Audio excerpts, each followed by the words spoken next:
Trapped in the ICU dark, I couldn't move a finger. I couldn't open my eyes, but I could hear everything. I'm Wendy. I'm 32. And that night, I listened to my own death being arranged like paperwork. The first sound was my sister's heels. Click, click, click. Not rushing, not grieving, just impatient. Then her voice, sharp and calm in the worst way. "Doctor, end it. She wouldn't want this. Just sign." I heard the paper slide. I heard the pen drag across the line. And then the room changed. Quiet, heavy, like everyone had already decided I was gone. I felt Dr. Eric shift closer to the machine, and in my head I screamed because my body wouldn't. So I fought for one thing, one breath, one word. My eyes snapped open. Wanda's face was right there, already smiling. I scraped the whisper out anyway. Smoke detector, living room, recorded everything. He froze, and I watched my sister realize I wasn't a ghost. If you want to see how I escaped this death trap and made them pay, subscribe and turn on notifications. I wish I could tell you I saw it coming. But in my mind, I was already done. Done arguing, done proving, done being the responsible one. I had one hand on the railing when it happened, a hard shove between my shoulder blades. For half a second, my body didn't understand gravity. Then the stairs disappeared. The world turned into marble and air and noise, a sickening spin, the crack of my hip, the slam of my spine. I remember the sound more than the pain, a dull thunder inside my skull. And then, nothing worked. I tried to move my legs, nothing. I tried to lift my hand, nothing. My breath came in shallow, panicked pulls, and all I could see was the chandelier blurring above me. I waited for the scream, for Wanda to rush down and call for help, for Jason to shout my name. Instead, I heard them sit. Not run, not panic, sit. Their voices floated down from the top step like they were watching a scene in a movie. "She's not moving," Wanda said, almost curious. Jason's tone was low, practical. "Give it a minute." A minute. I was lying at the bottom of the stairs, and they were timing me. I tried to speak, but my tongue felt thick. My throat wouldn't cooperate. My vision started to tunnel, and in that narrowing dark, I realized the truth so clean it made me cold. They weren't waiting to see if I'd be okay. They were waiting to see if I'd stop breathing. I don't know how long it took for the next part to happen. Time broke into jagged pieces. I remember the hum of a phone call. I remember someone's footsteps finally coming closer. But I also remember this, before the sirens, before the shouting. Jason's voice right above me, like he was speaking over a broken object. "If she dies, it's simple," he said. "We sell fast. Cash. We're gone." Wanda made a small sound, almost like relief. Then the dark took me. When I woke again, I was trapped in a different kind of darkness. The ICU, machines breathing for me. Beeping in steady, indifferent rhythm, a tube down my throat, cold sheets, dry lips. I couldn't move, but my hearing was razor sharp, and that's how I survived. Because they assumed coma meant gone. They talked in the hallway like it was their victory lap. Jason paced, his shoes tapping, Wanda's heels clicking over and over like a countdown. I heard him make a call, not to family, not to a lawyer, to someone talking about property. "List it low," Jason said. 20% under market is fine. Just make it cash." He was talking about our home, the house with our parents' fingerprints on every corner. And that's when I remembered something I'd done years ago. Back when Wanda first started bringing strangers around like they belonged. I'd installed cameras. Not obvious ones, not the kind you can spot and unplug. I hid one inside the smoke detector in the living room. It faced the staircase. It recorded sound. It recorded everything. And lying there, unable to lift a hand, I understood my only way out. I didn't need strength. I didn't need to fight. I just needed one moment where someone believed me. One moment, one breath, one whisper. I wish I could tell you I saw it coming. But in my mind, I was already done. Done arguing, done proving, done being the responsible one. I had one hand on the railing when it happened. A hard shove between my shoulder blades. For half a second, my body didn't understand gravity. Then the stairs disappeared. The world turned into marble and air and noise. A sickening spin, the railing flashing past my face, then impact. Not cinematic, not clean, just blunt, unforgiving reality. I tried to move my legs. Nothing. I tried to lift my hand. Nothing. Panic hit fast, like a wave that doesn't ask permission. I pulled in air, shallow and shaky, and stared at the chandelier blurring overhead. I waited for the scream, for Wanda to rush down and call for help, for Jason to shout my name. Instead, I heard them stop. Not run, not panic, stop.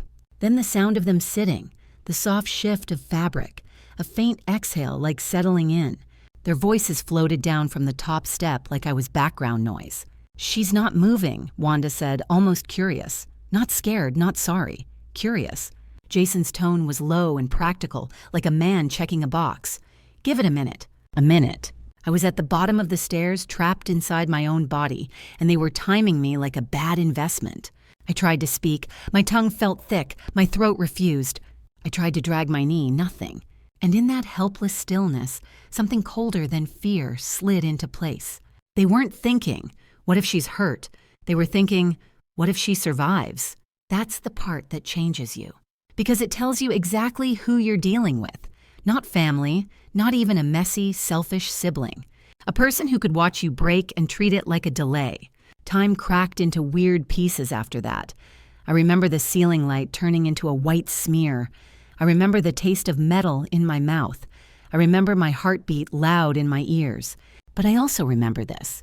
Jason's voice closer now, like he'd leaned forward to look at me. "If she dies, it's simple," he said. "We sell fast. Cash. We're gone."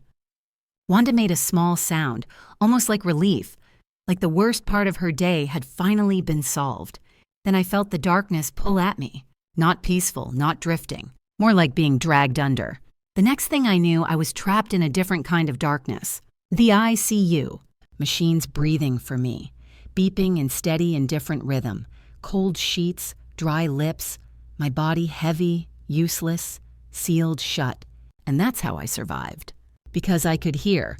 They assumed coma meant gone. They talked like the room was already mine-free. Jason pacing in the corridor, leather shoes tapping, Wanda's heels clicking over and over, tight circles, tight nerves. I heard him make a call. Not to family, not to a lawyer, to someone talking about property. "List it low," Jason said. 20% under market is fine, just make it cash. He was talking about our home, the house that still smelled faintly like cedar after rain, the staircase my dad used to polish like it mattered. He was treating it like a liquidation. Wanda's voice cut in sharper. "And the trust, when can we access it?" Jason hushed her like she was being impatient at a checkout line. "Soon," he said, "once this is done." My heart monitor sped up for a second, and I hated that it gave me away. I forced myself to go still inside my own mind. And that's when I remembered the one thing I had done years ago, back when Wanda first started bringing strangers around like they belonged. I'd installed cameras. Not the obvious kind, not the kind you can spot and unplug.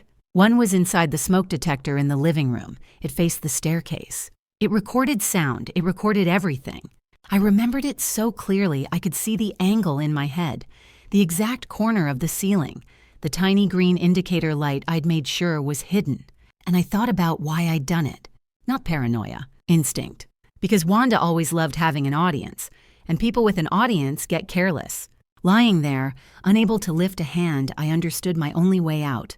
I didn't need strength. I didn't need a miracle. I just needed one moment where someone believed me. One moment, one breath, one whisper. And I held on to that like it was a rope. The moment Dr. Eric stepped into the hallway, the air changed. Not softer, sharper. Wanda's voice rose fast like she was trying to outtalk reality. "This is ridiculous," she snapped. "She's suffering. End it." Jason stayed calmer, but his calm was business. "Doctor, we're trying to do the humane thing. No one wants trouble." Eric didn't argue. He got formal. "I'm completing neurological protocol," he said. "No signatures, no touching equipment." Wanda laughed like it was a delay tactic because it was. "You're dragging this out," she said. "She's not coming back." Then she pushed forward. I heard it before I saw it. Heels, breath, fabric shifting. A hand hit my bed rail. Not Eric's. Wanda's. My heart monitor jumped. One sharp, stupid burst of beeps. Wanda leaned in close enough that I caught her perfume under the antiseptic. "You hear that?" she said, almost pleased. "She's reacting." Eric's voice cut through. "Step away from her." Wanda didn't move. Instead, she lowered her voice right at my face, like she wanted it to be private.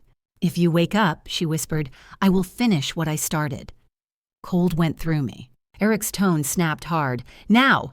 And the room filled with footsteps. Security? 2 guards, fast, heavy. Ma'am, you need to come with us. Wanda fought it, of course. You can't remove me, she shrieked. This is my family. Jason slid in with that smooth voice. Gentlemen, there's no need for... Eric didn't even look at him. Escort them out, he said, immediately. Wanda's heels scraped as they pulled her away. Her voice carried down the corridor. She's lying. She's always lying. Then the doors shut and the room went quiet again. Just machines and my breathing. Eric came back to my bedside. For the first time, his voice softened. Wendy, he said low, if you're in there, give me something. My throat felt shredded. My body still wouldn't listen. But I had one thing. The one thing I'd buried for a day like this. I forced a breath through ruined cords. Smoke detector, I whispered. Living room, recorded. Eric went still. Then he nodded once. The kind of nod that says, I believe you. He didn't use the wall phone. He used his personal cell. Low voice, quick sentences. I caught fragments. Suspicious injury. Family member. Secure the residence. Warrant. Then a name. Inspector Miller. My chest loosened by a fraction, because it meant this was no longer family drama. This was a crime. Minutes later, the hallway changed again. Multiple footsteps, radio static, voices that didn't belong to staff. I shifted my gaze toward the thin gap near the door. 3 officers came into view, one in plain clothes leading, steady, focused. Wanda tried to perform instantly. She softened her face, folded her posture into tragedy. Oh, thank God, she said, stepping forward. I'm her sister. I've been so worried. Inspector Miller didn't slow down. He didn't take her hand. He looked right through her. Ms. Wanda, he said, you are being detained for questioning regarding your sister's injuries. For 1 second, she didn't understand the words. Then the color drained out of her face. What? She choked. The cuffs clicked. Metal on skin. Wanda exploded. This is insane, she screamed. She set me up. She's unstable. And while everyone watched Wanda unravel, I watched Jason. He didn't protest. He didn't defend her. He took 1 step back, then another, like a man already choosing the door. 2 weeks after the arrest, I went home. Not to relax, to prepare. Because the moment Wanda got a lawyer, she stopped acting shocked. She started acting holy. She was out on bail by day 3. And that night, she went live. Soft lighting, no makeup. A framed photo of our parents behind her. She looked straight into the camera and said, my sister is sick. Then she cried. She told thousands of strangers I was unstable, that I threw myself down the stairs, that she was only trying to end my suffering. The comments moved faster than I could read. Poor Wanda. Pray for her. That Wendy is dangerous. I sat on my couch with my leg elevated, pain pulsing through my spine, and realized what she was doing. She wasn't just trying to win legally. She was trying to control the story. Jason was gone, of course. No supportive boyfriend, no public defense, just missing. And Wanda replaced him with an audience. My office phone started ringing from blocked numbers. My business inbox filled with hate. Fake reviews, anonymous threats, people demanding I drop the charges. Then she crossed the only line I never forgive. A tabloid site posted a blurry photo of my daughter Lucy walking into school. The headline wasn't even about me. It was about whether Lucy was safe. My stomach dropped so hard I had to grip the edge of the counter. That's when fear turned into something colder. Clarity. That afternoon, Sarah, my best friend, walked in and took my tablet from my hands. Stop feeding her, she said. You have evidence. Use it. So I did. I called Eric. I called my attorney. No big speeches. No revenge fantasies. Just steps. We filed for a protective order. We documented the harassment. We coordinated with Inspector Miller and the prosecutor's office. And then we handed them what Wanda could never outcry. The footage. The smoke detector camera in my living room had captured everything. The shove, the fall. But the worst part wasn't the impact. It was what happened after. Wanda stood at the top of the stairs looking down at my body like a problem. Jason walked up beside her. They didn't call 911. They sat. 30 minutes. 30 minutes where they did nothing while my body lay twisted and still. 30 minutes where you could hear Jason say, clear as day, if she dies, it's simple. We sell fast. That's what ended the debate. Not opinions, not posts, not tears. Intent. At the next hearing, Wanda arrived in a navy dress and tried to look tragic. But she couldn't hold the mask. Because for the first time, she wasn't fighting me. She was fighting the timeline. And the truth doesn't blink. A year later, I sat in the courtroom. Wanda's lawyer tried to soften it. Grief, trauma, a mistake. He hinted I was unstable. My attorney didn't argue. She asked to play the digital evidence. The lights dimmed. The smoke detector footage filled the screen. It showed the shove. It showed my body drop. But the room broke on the next part. Wanda stood at the top of the stairs. Jason stepped beside her. No 911 call. No help. Just waiting. 30 minutes of them doing nothing while my body lay still, like time would finish what they started. When the video ended, nobody moved. Inspector Miller testified after. Jason ran the night Wanda was detained. Bank records showed withdrawals, burner phones, and a planned exit. Wanda's face cracked, not for me, for him. She said his name like it changed the timeline. It didn't. At sentencing, the judge kept it plain. You had choices, he said, and you chose cruelty. Wanda was led away. Jason was caught months later trying to cross a border with a forged passport. The man who acted untouchable looked small in cuffs. After court, I sold the Savannah house, not in rage, in release. I used part of the money to start a scholarship in my parents' names, something clean, something forward. Lucy and I moved. No whispers, no performances, just space. If this story hit a nerve for you, tell me in the comments. What boundary would you set first? And if you want more stories about accountability without cruelty, like, share, and subscribe. I didn't survive by becoming cruel.